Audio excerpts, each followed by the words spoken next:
From the middle of the storm and the snow blizzard, we are going to speak about and let's say meet one of the greatest comedians from New Jersey. Jason, could you please introduce yourself and what do you do for business? I don't know about the greatest, but I thank you for the intro. My name is Jason Oxhorn. I'm the owner and founder of Two Joke Minimum or TJM. If you want to know more about us, even after the video, check out tjmcomedy.com or social media at Two Joke Minimum on Facebook, Twitter, Instagram, uh, and uh, uh, and Twitter. So I am a comedian. I know I don't just produce. The organization was started based on the concept of it's difficult to get gigs, and sometimes you have some producers that are not so honest. So decided to cut into that sort of business and try to put together some legitimate shows in traditional venues and non-traditional venues.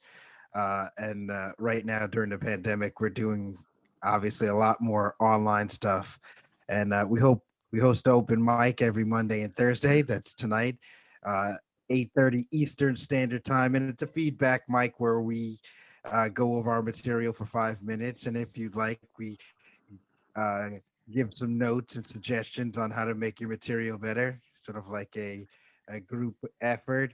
And I also offer a recording of that set and feedback. No charge, just something to give back and have comedians when we're ready to go back on stage.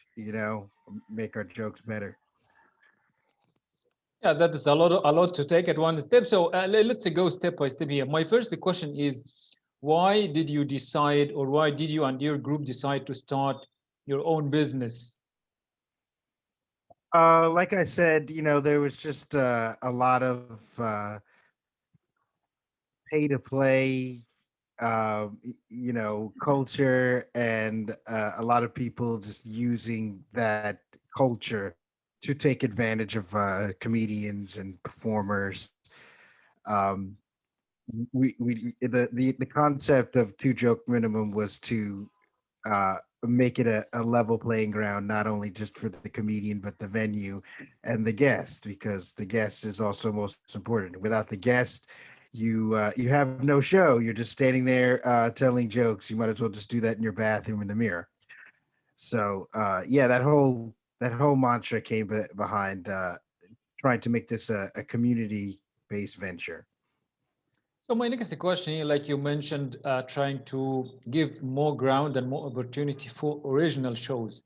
Like, where can you draw the line between the importance of popularity or producers and the effect of money and the role of originality and good input? Oh man, that's a really good question. I think that really takes with you have to decide what kind of business you want to be from the get, and I don't think that that is necessarily the kind of question that works for every venue.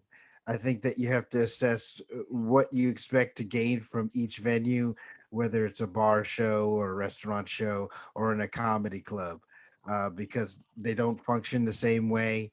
Are you going for getting your name out? Are you going for getting money? Typically, I would say probably in comedy clubs, everybody's just trying to make money. When you're doing a bar show or a restaurant, you're looking for more of the, I guess, the popularity and getting your name out there. Some of my other question here, like, how much would the website help your own fame and your own popularity? Would it give you more credibility and more traction in the market? Well, see, a lot of people have opinions on that. Some might say that websites are out of date and you can just use social media, but I think that it's also good not only to have social media, but to have one hub where everybody can find everything. And it kind of just because sometimes your content gets lost in translation if you're doing it on Facebook and Instagram, and to be able to again use the term hub where you can find all of this stuff in one place. It also makes it easier for people that are unsure about you. What kind of, let's say, comedy would you like to give? What I'm sorry, I'm not following the question. I mean, is there a special kind of comedy you would like to give to your audience? Like, are you different from the other comedians? In my show overall, I based it off of my experience and what I think is funny. I try not to worry about what other comedians are doing. Uh, Only in the sense would I pay attention to it is if somebody has some similar content that they're talking about. Either I drop it or I try to tweak it to furtherly make it my own. But other than that, I really don't focus on what other comedians are doing in style. At this point, there's no large amount of originality, I think. I think a lot of it's been done. Okay, now you have been in the field for some time and you decided to go on and own a business in this field. It means you understand like good enough in this field. Like, what main lessons have you learned through your comedy career? Is to keep working no matter what. They're going to be good times and they're going to be bad times. You're going to meet great people. You're going to meet terrible people. You're going to meet people that are going to work alongside you, and you're going to work with people that are only looking out for themselves. And, sometimes people can be misleading and perpetrate this whole mantra that they're on the same page as you. So you just have to be mindful of those things and just focus on your main goal and what you want to do and never mind all of that. Hence why I said before I don't pay attention to what other comedians are talking about. Okay, we all know how the feeling is when success comes, when everything is flying in the right way. What do you do when things don't go wrong or don't go the way you want them to go? You know what? I'll be honest, I'll tell them there are times that I have really wanted to just throw in the towel. But it really comes down to with anything. It has nothing to do with comedy. It has nothing to do with owning a business. Anything that you do in your life, you have to, roll up your sleeves and say, "How can I do this better this time?" And just keep going until you get success.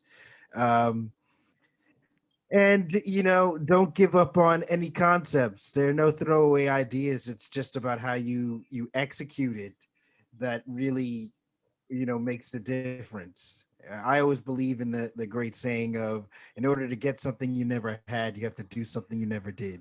So you have to think outside the box, and when you fail, you regroup, re-strategize, and come up with a new plan. How much education do you give yourself? How much education? I had some education in theater arts. I went to school for that. I've been performing my whole life. So a lot of my education is, I guess, sort of in the field. The education that I have gotten has been some class. I have taken acting classes. I did major in theater arts and communication, and I've also taken some comedy classes to learn my craft. That's another big thing, is to always look to improve and hone in on your craft, and that's the only way you're gonna succeed. How much reading do you do? How much reading?